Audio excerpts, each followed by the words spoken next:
الله الله أعوذ بالله من الشيطان الرجيم بسم الله الرحمن الرحيم إن الحمد لله نحمده ونستعينه ونستهديه ونستغفره ونتوب إليه من ذنب الذي نعلم ومن ذنب الذي لا نعلم أشهد أن لا إله إلا الله وأشهد أن سيدنا محمدا عبده ورسوله بلغ الرسالة وأدى الأمانة ونصح الأمة اللهم انفعنا بما علمتنا وزدنا ما ينفعنا وارزقنا علما ينفعنا يا أرحم الراحمين بسم الله ما شاء الله توكلت على الله ما شاء الله لا يسوق الخير إلا الله ما شاء الله لا يصرف السوء إلا الله ما شاء الله ما كان من نعمة فمن الله ما شاء الله لا حول ولا قوة إلا بالله العلي العظيم أما بعد السلام عليكم ورحمة الله تعالى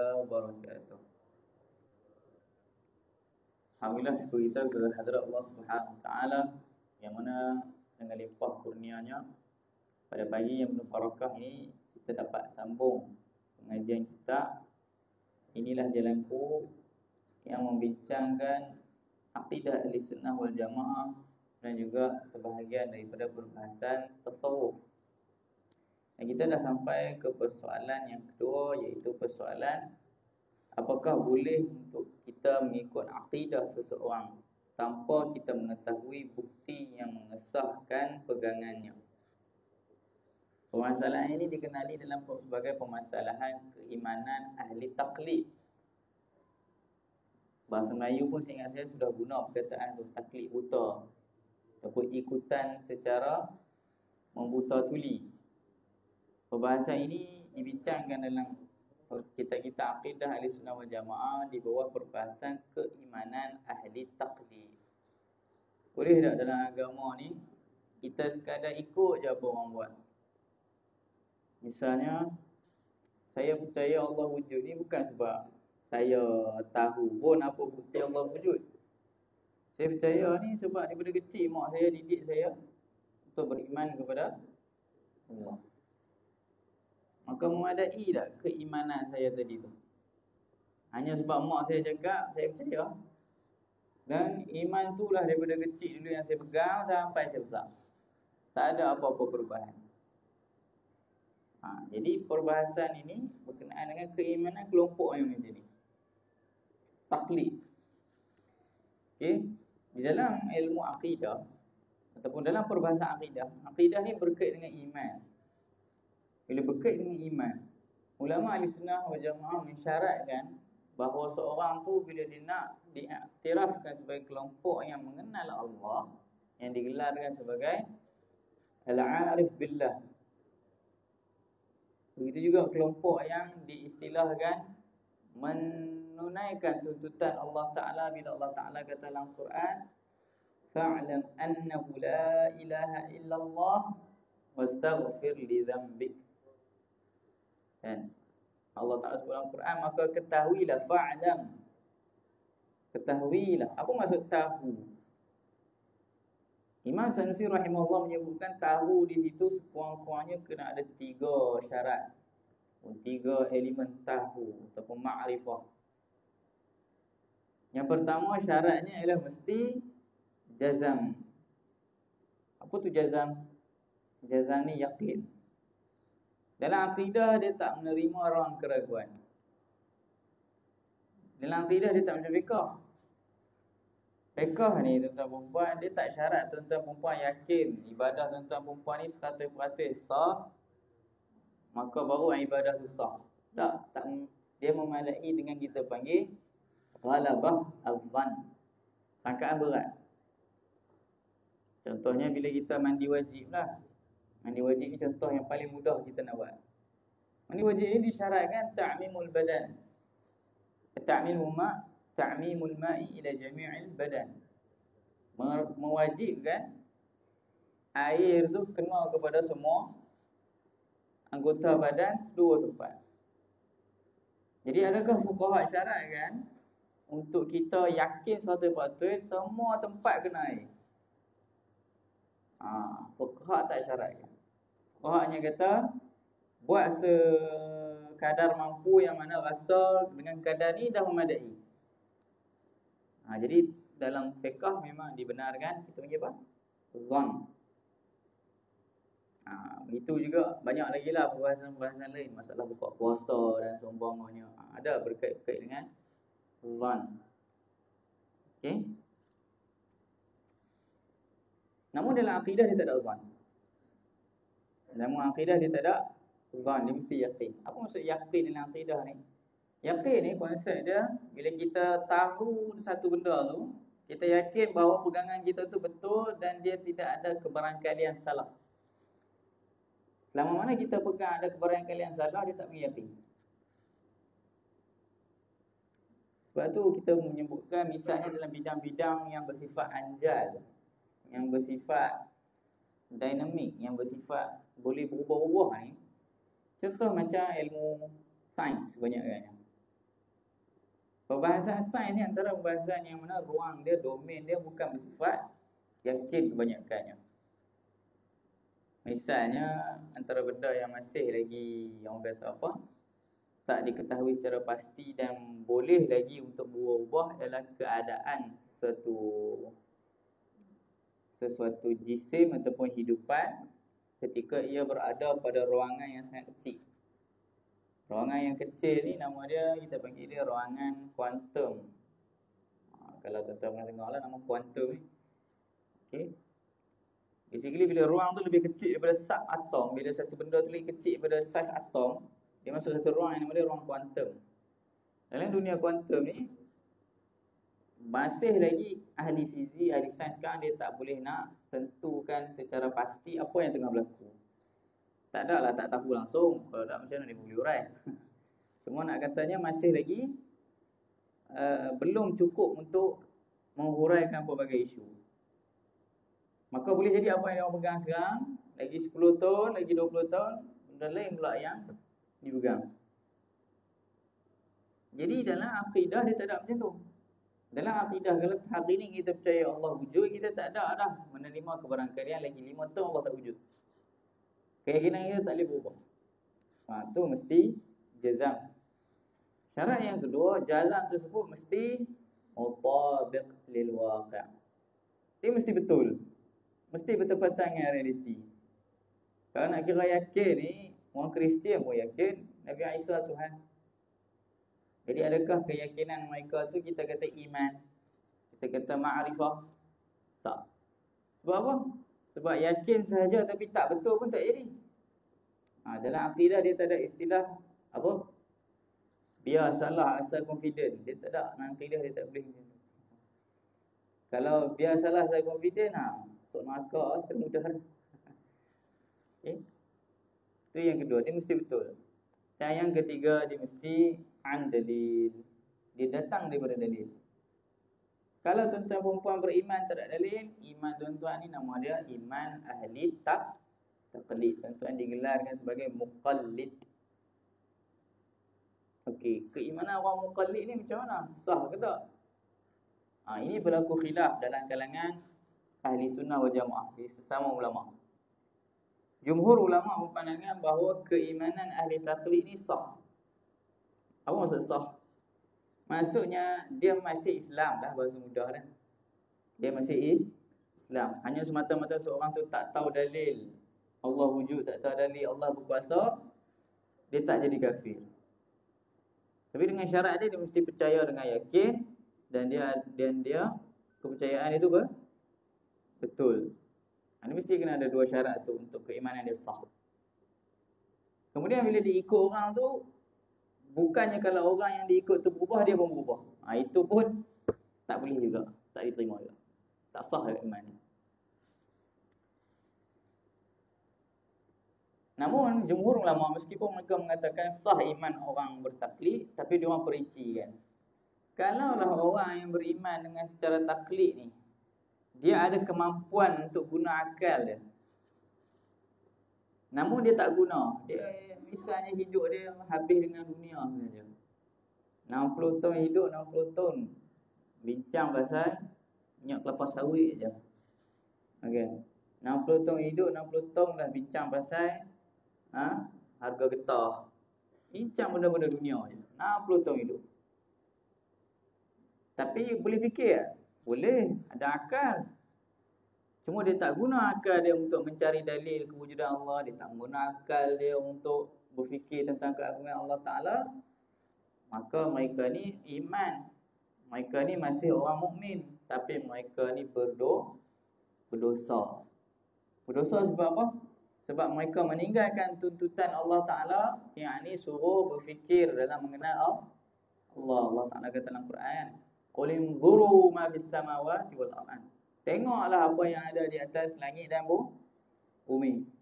Ya Allah Ta'ala sebut tadi, fa'lam annahu la ilaha illallah. Kenallah kamu akan Allah Ta'ala. Jadi dosa dia sebab apa? Sebab dia ada akal, dia tak guna. Itu dosa dia. Adapun kelompok yang mana memang akal dia ni lemah. Misal dia daripada kecil sampai umur 60 tahun ni, Allah Ta'ala tak bagi kat dia ni kecerdikan. Misalnya orang-orang yang diuji dengan ni lah, misalnya penyakit-penyakit mental lah kebiasaannya, kan? Tapi dia tak sampai tahap gila. Dia boleh faham. Dia tak sampai tahap gila, sampai bukan mukallaf. Cuma dia jenis orang kata apa? Kalau orang Kedah sebut tu benak ovi. Kan, dia benak. Dia tak boleh nak faham. Bebal. Yang macam ni, dia hanya boleh faham, tapi dia tak boleh guna otak dia betul-betul untuk fikir dalam. Yang ni dimaafkan kalau dia bertafsir. Dia tak besar. Kita panggil dia ni bukan ahli dalam nak berfikir. Okay, soalan dia, kita semua ni duduk dalam kategori mana? Poin dia mudah, tuan-tuan perempuan. Kalaulah tuan-tuan perempuan masih lagi boleh hurai isu-isu dunia, mudah kan? Jangan duduk kat setengah orang kan bagi alasan, Ustaz saya dah tua dah, tak larat dah nak mengaji akidah tauhid ni. Otak saya dah tumpul lah umur ni. Oh, tak apalah, memang biasanya usia hujung ni dia dah tumpul sikit. Tapi kalau lah dalam keadaan didakwa dan nak mengaji agama tu tumpul. Tapi misalnya kita ambil nanti lagi 2 tahun kot kan, PRU kan, petang balik, tiba-tiba cerdas akal tu. Semua isu dia boleh hurai. Calon ni dia ada masalah yang ni. Tang. Parti ni dia ada masalah ni. Saya nampak parti ni yang terbaik. Tak tengok ke data tahun 2000 sekian-sekian? Ya, boleh bagi analisis sebagainya. Sebab bukan apa, biasanya saya pernah jumpa lah. Biasanya kategori golongan warga emas ni, dia masih berbisa bapak ni. Dia orang kata apa, dia mungkin makanan ruji dia, memang dia minat kan. Macam setengah orang kan dia minat bola. Kalau bagi dia hurai pasal apa yang jadi dekat EPL apa semua tu, dia boleh hurai apa jadi. Jadi selagi kalau ilmu dunia boleh guna akal, boleh buat analisis, itu bukan alasan untuk kata saya bukan ahli dalam nak mengenal Allah Ta'ala.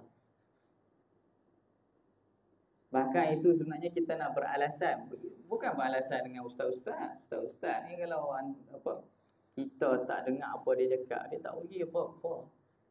Kita nak beralasan dengan Allah Ta'ala. Sebab ini tuntutan ni, kalau tak mengaji akidah ni, dia bukan macam kat sekolah kan. Kalau tak mengaji, tak lulus, ustaz cikgu tak pergi lulus, dia pun tak boleh grade. Ini kalau contoh main mengaji akidah di surau-surau. Kalau tuan-tuan perempuan yang sebahagiannya lah, insyaAllah sini tak ada aku saya rasa. Di tempat lain misalnya, kalau ada warga yang jenis dunia dia boleh fikir, main kat agama dia tak nak fikir, misalnya lah. Dia sebenarnya bukan buat alasan dekat ustaz tu. Ustaz tu datang, dia nak mengajarkan Allah Ta'ala, jadi nak khidmat agama kan. Allah Ta'ala suruh pendakwah ni berdakwah, bukan suruh bagi hidayah. Jadi kalaulah dia yang tak nak, itu sebenarnya dia yang tengah bukan nak kata lawan lah, dia sebenarnya tengah cuba menipu diri dia dengan Allah. Cubalah, kalau rasa jawapan tu memadai dalam alam barzakh nanti, kenapa tak mengaji akidah? Akal saya dah lemah dah, Allah Ta'ala. Tapi wahai malaikat, akalku dah lemah. Akan lemah umur orang misalnya kita 60. Oh, tapi dalam catatan umur ni 62 ni boleh hurai lagi benda-benda dunia. Bukankah Allah Ta'ala kata dalam Quran, wa ma khalaqtul jinna wal insa illa liya'budun. Bukankah Allah Ta'ala kata dalam Quran, peranan hampa bila Allah Ta'ala cipta hampa ni ialah apa? Untuk beribadah. Bukan peranan hampa untuk hurai benda yang dunia. Dalam keadaan hampa abaikan tujuan hampa yang hakiki. Jadi orang yang mana, kalau sebab dia dalil yang ulama masukkan, suruh cari dalil dan bukti dan akidah ni tuan-tuan, ni bukan berat sangat. Dia, kita panggil istilah dia dalil ijmali, dalil umum. Dalil umum ni apa dia? Dalil umum ni ialah tuan-tuan ada sebab kenapa tuan-tuan percaya benda tu. Tapi kalau orang asak, tuan-tuan tak boleh jawab. Memang ada Tuan-tuan macam orang tanya tuan-tuan, kenapa kenapa Tuan Haji misalnya percaya Allah wujud? Ya, tuan-tuan kata, satu sebab agama saya kata macam itulah, Quran saya kata macam tu. Yang kedua sebab saya tengok alam ni takkan tak ada macam tu. Lepas tu dia cuba asak tuan. Tapi sains kan dah kata dalam ilmu Big Bang misalnya, teori ni dah boleh membuktikan tak ada Tuhan pun tak apa. Lepas tu tuan-tuan dah jam tak boleh jawab, tapi tuan-tuan mesti yakin dengan pegangan. So tuan-tuan berlaw misalnya, tak apa, memadai. Sebab tuan-tuan masih ada dalil. Cuma tuan-tuan tak boleh nak pertahankan bila orang cuba kritik. Sebab ialah itu bukan bidang tuan-tuan perempuan nak pertahankan akidah orang. Nak pertahankan akidah ni bidang ahli ilmu, bidang orang yang belajar usuluddin ni. Raja-raja orang yang duduk dalam bidang, misalnya bidang saya, yang nak kena fikir kalau orang cuba kritik agama, apa yang nak jawab. Kerja tuan-tuan perempuan ialah apa? Berfikir, ada dalil untuk pegangan sendiri, beramal. Sebab tu Imam Ghazali sebut orang awam ni, misalnya masyarakat awam ni, sebaiknya bila mereka dah selesai fardu ain, mereka hanya fokus dengan hal mereka saja. Untuk mengelakkan daripada mereka ni berkata dalam perkara yang mereka tak tahu. Sebab sekarang ni akhir zaman ni tuan-tuan perempuan, pilot yang tak mengaji agama pun dia boleh jaga agama. Sebab apa? Sebab kita hidup di zaman, istilah dia ialah apa? Kalau istilah ekonomi tu dipanggil global market ataupun free market. Semua orang boleh nak buat trading, semua orang boleh buat jual beli. Dalam agama sekarang ni pun jadi macam tu. Semua orang boleh berkata, semua orang boleh menerima ilmu. Sebab apa? Sebab kita ada benda-benda macam ni, alat-alat ni. Ada live FB, ada YouTube. Tuan-tuan perempuan nak mengajak surah masjid kena ada tauliah. Nak mengajak live FB tak perlu ada tauliah. Sebab apa? Dalam FB bukan orang tahu duduk kat negeri mana, duduk dekat mana, kan? Dan memang tak ada lagi sekarang, dia tak ada lagi akta khas untuk sekat penceramah atau bertauliah di media sosial. Sebab tu banyak orang sesat ni, banyaknya dekat media sosial ni. Jadi maka sebab itulah kita ni kena ada dalil dalam akidah. Supaya kita ni bukan ikut secara membuta tuli. Jadi dan nak ada dalil tu dia simple saja, dia tak berat. Tuan-tuan fikir misalnya, kenapa Allah Ta'ala, orang tanya, kenapa Allah Ta'ala ni boleh mendengar? Tuan jawab, kalaulah Allah Ta'ala tak mendengar, Allah pekak. Pekak ni kan kekurangan. Memadai, itu pun dah cukup. Jadi susah sangat ke nak ada dalil, nak tahu dalil-dalil akidah ni? Tak susah, umum je. Atau kalau tuan-tuan baca buku ni, insya-Allah dah settle dah semua perkara yang akidah. Tapi sebab apa? Dia orang kata apa, jadi alasan kadang-kadang tu. Sebab memang kita je lah yang buat alasan. Kesaannya begitu. Okay. Jadi itu 3 syarat nak dianggap orang yang mengenal Allah. Baik. Kata penulis, mengikut pegangan akidah orang lain tanpa mengetahui asas-asas dan bukti-bukti yang mendasari akidah tersebut adalah tidak dibolehkan. Jadi penulis kita memilih pendapat bahawa bertaklid dalam akidah ialah perkara yang dilarang, dengan makna haram untuk dilakukan. Kalau buat berdosa. Ini Ini bagi mereka yang mana? Bagi mereka yang tidak ada bagi mereka yang ada kemampuan nak berfikir. InsyaAllah lah saya yakin kebanyakan tuan-tuan perempuan kat sini semua akalnya cerdas belaka, kan? Dia tak mudah kena tipu lah bahasa mudah dia. Itu menunjukkan bahawa apa? Bahawa kita masih boleh berfikir. Jadi kalau kita masih boleh berfikir, tiba-tiba kita abaikan tanggungjawab kita untuk cari bukti bagi akidah kita telah buat perkara yang dilarang. Ini kerana akidah yang sebegini amat rapuh dan mudah untuk dirosakkan apabila ditimbulkan keraguan, syak wasangka dan syubhat. Bila mai je orang buat syubhat, kalau tak ada dalil ni habis. Senang sangat nak kena twist tu. Kadang-kadang boleh beri saya ni insya-Allah lah mailah macam mana pun Allah tetap wujud, saya tak percaya. Okey lah. Cuma next step akidah lepas tu ramai je memang masalah kewujudan Tuhan ni dia hampir bersifat fitrah lah. Hanya orang yang akal dia masalah je tak percaya Tuhan sekarang ni. Tapi masalah seterusnya ialah bila dah percaya Tuhan versi mana yang awak percaya? Ini azalnya tak mengaji akidah, tak tahu bahawa Allah Ta'ala ni mustahil untuk ada makhluk yang sama dengan dia. Tiba-tiba sebab tak tahu benda ni, buat masuk satu ajaran sesat, masuk satu ajaran tarekat misalnya yang tidak muktabar. Percaya pula Tuhan ni warna putih, Tuhan ni cahaya, boleh masuk dalam badan, boleh boleh lantik Nabi setelah Nabi. Jadi benda-benda ni sebenarnya apa? Bercanggah dengan akidah, tapi masih ramai orang ikut. Atau manusia pun orang buat jadi Tuhan, kan? Yang ajaran sesat Tuhan Harun tu, sampai ada akhir ayat kena stroke lah.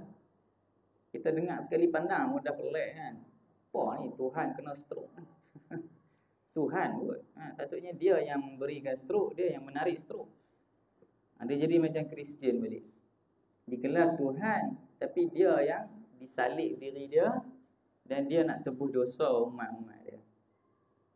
Kan? Sebab tu kata Imam Razi bila nak abrak Kristian ni, bila apa kata Nabi Isa ni disalib, yang kena salib tu Tuhan tak? Kalau kata yang kena salib tu Tuhan, kamu boleh terima akidah Tuhan kena salib?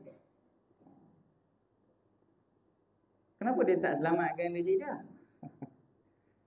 Kalaulah begitu kata Imam Razi, maka Tuhan yang kamu sembah ni adalah Tuhan yang sangat lemah. Okey, ni Imam Razi kata dekat siapa ni? Dia kata dekat paderi Kristian pada zaman dia. Waktu tu dia tengah berdebat dengan paderi tu. Paderi tu tanya dia, Imam Razi tanya paderi tu, kenapa kamu yakin Nabi Isa ni Tuhan? Dia kata sebab Nabi Isa ni boleh menghidupkan orang yang mati. Nabi Isa ni boleh buat benda yang mencari adat. Jadi Imam Razi kata, maka dalil kamu ialah seorang tu boleh buat benda yang mencari adat, benda yang lawan fizik, lawan sains. Maka dia dianggap Nabi lah. Dia dianggap Tuhan lah. Ya. Okay. Kaedahnya tentang perempuan kalau kita mengaji dalam ilmu mantik, ilmu logik ni. Yang ni memang bukan fardu ain lah. Ilmu logik ni. Kaedahnya, kalau ada dalil, ada kesimpulan. Kalau ada dalil, ada kesimpulan. Bagi madlul. Misalnya macam tadilah. Ayat dia, dakwaan dia ialah apa? Nabi Isa Tuhan. Dalil dia ialah apa? Nabi Isa boleh buat benda yang ajaib. Jadi dia buat apa? Bila ada benda ajaib, sepatutnya adanya satu kesimpulan, iaitu perkara tu Tuhan. Lalu Imam Razi kata, okey, ini kaedah yang mana orang yang berakal dia takkan tolak. Sekarang kita cuba praktik kesahihan dalil awak. Bukankah dalam agama Kristian pun, dalam Nasrani pun, sebab kita dengan Nasrani ataupun Kristian zaman dahulu ni, atau Kristian zaman sekarang pun, kita kita ada beberapa doktrin yang dikongsi. Antaranya doktrin tentang Nabi Musa. alaihissalam dan Nabi-Nabi lain.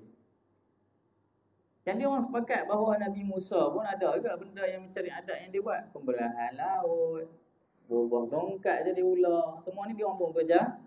Dia orang pun percaya sebab ada juga dalam Injil ataupun dalam Bible lah.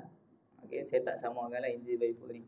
Cuma nak katanya dalam Injil yang dulu pun ada, dalam Bible sekarang pun ada benda-benda tu. Jadi kata Imam Razi dekat Badari tadi, Nabi Musa pun boleh buat benda mencari adat. Nabi ni pun boleh buat benda yang mencari adat. So, kalaulah betul kaedah awak, Nabi Isa Tuhan sebab dia boleh buat benda yang mencari adat, maka sebetulnya Nabi Musa pun kita panggil Tuhan, Nabi Daud pun kita boleh panggil Tuhan, Nabi Ibrahim pun boleh panggil Tuhan, Nabi Muhammad pun kita boleh panggil Tuhan. Tapi kenapa awak hanya claim Nabi Isa Tuhan, Nabi-Nabi lain awak tak claim Tuhan? Habis dia tak dijawab. Okay. Panjang je lah risalah debat tu, ada debat masalah lain pula, debat masalah Trinity apa semua. Cuma khulasahnya apa? Khulasahnya kita dalam nak berakidah ni wajib ada dalil. Kalau tak ada dalil mudah sangat tuan-tuan, akidah tuan-tuan kena twist. Wal a'yadu billah. Jika orang yang mengikut pandangan orang lain dalam akidah itu kuat pegangannya sekalipun, maka dia tak dapat memastikan apakah yang dia imani itu benar atau tidak. Kerana dia tidak mengimani perkara tersebut dengan berdasarkan bukti yang nyata. Boleh jadi apa yang diimaninya itu benar dan boleh jadi salah. Jika ternyata apa yang dia imani itu salah dalam masa sama dia berkeras dengan akidahnya itu, maka bertambahlah sesatnya dirinya. Jadi bila tak ada dalil akidah ni, hanya ikut je. Problem terbesar tu walaupun kita yakin, kita tak tahu yakin kita tu betul ke salah. Percaya je. Kan? Saya tak tahu. Okay, masalah. Saya nak percaya juga Tuhan atas aras ni. Saya nak percaya juga Tuhan ni ada tangan macam kita faham. Saya nak percaya juga. Sebab apa? Sebab ustaz dekat masjid saya sebut macam tu. Apa dalil cakapan ustaz tu? Tak tahulah. Tapi saya nak percaya juga. Yakin tu baguslah, tapi tak betul lah. Sebab apa? Sebab tak boleh semak dengan dalil. Sebab apa tak boleh semak dengan dalil? Sebab tak ada dalil. Anda kalau tak ada, contohnya macam orang nak semak calculation kan. Kita ambil contoh yang duniawi sikit. Contoh tuan-tuan pergi kat pasar kan. Tuan-tuan nak tahu macam mana dia ni timbang betul ke tak. Tuan-tuan mau tak beli kat peniaga yang kata dia jual benda 1 kilo tapi dia tak buat penimbang. Siapa dia yang nak beli, kita ambil lah, kita benda yang mahal sikit, dia hanya daging. Tuan-tuan kata saya nak 2 kilo daging. Dia potong, okey ni 2 kilo. Ada tak siapa dia berani beli? Bukan nak beli boleh, tapi siapa nak beli kan? Macam nak bertaruhkan duit dia tu. Mana penimbang awak ni memang boleh sekali tengok tu potong tahu dah harga berapa kilo. Yalah, kita ambil yang mahal lagi contoh. Siapa dia sanggup beli emas tak tengok timbang? Kalau boleh emas ni, yang kikis hujung-hujung yang 0.05 gram tu pun nak juga bagi kalau boleh. Sebab sekarang kan 1 gram emas ni dah RM600. 0.5 tu 300. Tapi kita kalau benda dunia lah, kita nak neraca timbangan ni, benda akhirat ni Allah cukup dah ni. Kan memadai dah. Tengok-tengok tak memadai. Walanya tu betul. Okay. Itulah yang disebut sebagai taklid buta. Itu yang mungkin taklid buta. Disebabkan oleh kejelasan kebatilan taklid ini, Al-Quran menolak hujah kaum musyrikin yang mempertahankan agama sesat mereka hanya semata-mata kerana mereka mendapati ia adalah agama untuk nenek moyang mereka. Firman Allah Ta'ala, wa kadzalika ma arsalna min qablika fi qaryatin min nadhir illa qala mutrafuha inna wajadna aba'ana ala ummatin wa inna ala atharihim muqtadun. Jadi disebabkan keimanan tanpa dalil ni, kita panggil keimanan secara dogmatik ni, okey, hanya Jadi macam dah jelas lah, dah begitu ketara ia keyakinan yang palsu. Okey. Sebabkan ia dah ketara jelas bahawa benda ni salah, palsu, maka Al-Quran bila dia nak kritik kelompok ni, dia tak kritik panjang-panjang. Dia macam kalau tuan-tuan jumpa orang cakap 1 tambah 1 ni 3, tuan-tuan rasa rajin tak tuan-tuan nak tunjuk kalkulator 1 tambah 1 2? Ke hanya memadai sebut, pun nak dengar cakap dia ni 1 tambah 1 pun 3, betul? Tak perlulah nak bawa dalil, sebab apa? Benda tu terlalu jelas. Dia panggil dia badihi. Benda badihi ni, benda jelas ni, dia tak payah dalil. Okay? Dalam Quran Allah Ta'ala cerita apa kat mereka ni? Terjemahan ayat tadi yang saya baca. Dan demikianlah halnya orang-orang yang bertaklid buta ni. Kami tidak mengutus sebelummu wahai Muhammad kepada penduduk sebuah negeri, melainkan seorang rasul pemberi amaran. Kepada penduduk seorang negeri. Kami tidak mengutuskan sebelummu kepada penduduk sebuah negeri seorang rasul pemberi amaran, melainkan orang-orang yang berada dalam kemewahan di negeri itu berkata, sesungguhnya kami dapati datuk nenek kami menurut satu jalan agama, dan sesungguhnya kami hanya mengikut jejak mereka sahaja. Macam orang kafir musyrikin lah, bila Nabi SAW datang tu, tak nak percaya sebab apa? Sebab nenek moyang kami dah sembah berhala dah. Betul tak pegangan tu? Betul lah kot. Sebab dia orang pegang. Takkan dia orang salah kan? Bertanya apa dalil? Dia tak ada dalil. Maka inilah pegangan yang mana sangat dicela dan ditolak dalam agama. Okey. Jadi saya rasa memadai setakat itu saja dulu. InsyaAllah pada pertemuan seterusnya kita akan bincang soalan seterusnya, iaitu adakah akal semata-mata mampu untuk mengetahui kewajipan beriman dengan Allah. Okey. Sallallahu ala sayyidina Muhammad wa ala alihi washabbihi wasallam. Allahumma fa'na bima 'allamtana wa zidna ma yanfa'una warzuqna ilman yanfa'una ya arhamar rahimin. Ma ba'du. Assalamualaikum warahmatullahi taala wabarakatuh.